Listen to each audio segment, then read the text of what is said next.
My colleague from New Hampshire is being way too logical for some of what passes as a trade debate here, and it's my hope that her excellent proposal will be back on this Senate floor sometime soon for unanimous consent to pass a very important bill protecting Americans from tax hikes on imported goods. This is, as she has stated, a straightforward proposition. All it does is it clarifies that the President's emergency powers can't be used to put tariffs on the things Americans buy from other countries. Now, Donald Trump calls himself a tariff man. His quote, not mine.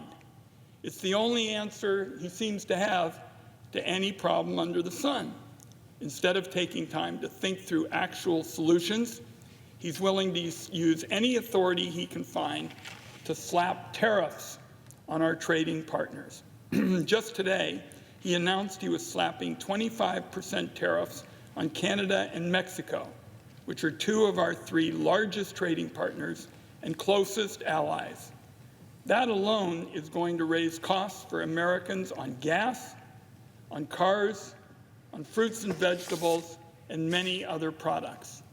It's also going to cost America jobs because Canada and Mexico have announced plans to retaliate against our exports.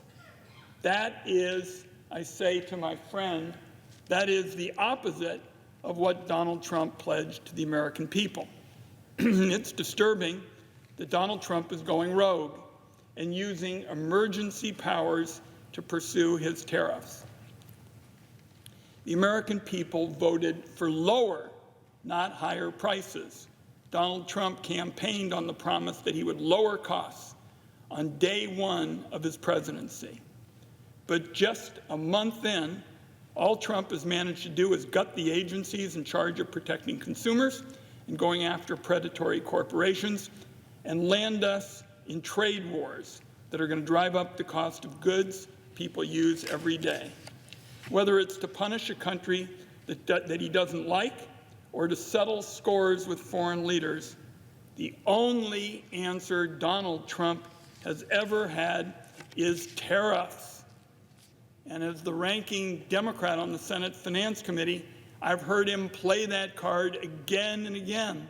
No matter how many times we've said, look, tariffs should be one of the tools in the trade toolbox, but it shouldn't be the universal answer to everything. Trump's approach is going to drive up prices and costs for American families, businesses, and farmers in the process. He does it, in my view, because he and his billionaire friends aren't going to feel the impacts, and they don't care about the millions of Americans who will. These higher costs essentially add up to a Trump tax on everything from food to clothes and cars.